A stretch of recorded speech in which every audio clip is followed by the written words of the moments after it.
She lost her kids, her job, and her freedom. A domestic violence victim waited in jail for months on a murder charge that was later dropped.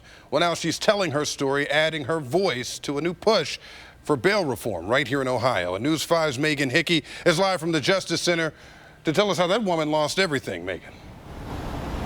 Right, Monique Barty is like many poor defendants here in Cleveland. She spent months here at the Justice Center because she couldn't afford her bail, and all the time she lost hurt everyone she loved. Monique Barty is starting from square one,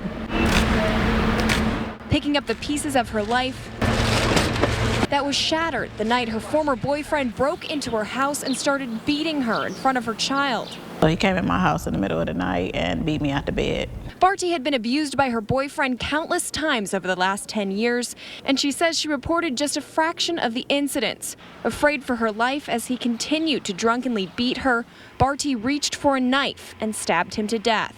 I was just protecting me and my child. I did what I had to do. Barty called the police on herself. So I was arrested that night. Arrested and held on murder charges for 6 months. She could have bonded out, but she didn't have the money. Lawyers argued for self-defense, and the felony murder charge was eventually dropped, and she pleaded down. But the damage was already done. So I just missed out on a lot, you know.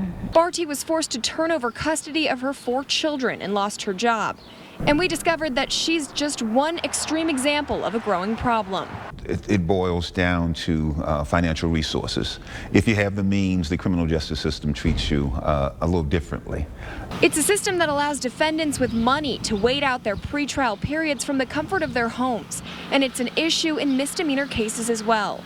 Anthony Walker spent 6 weeks in jail after being accused of drug possession. He couldn't afford his bail. Even though someone else eventually confessed, he still lost his job and tells me he'll never get that time back. And of course, I was angry about it, but all that anger isn't going to put food on the table. I had to get started and just start over again. Now the Ohio Criminal Sentencing Commission is recommending a major reform to bail and pretrial services, hoping to make the system less about money.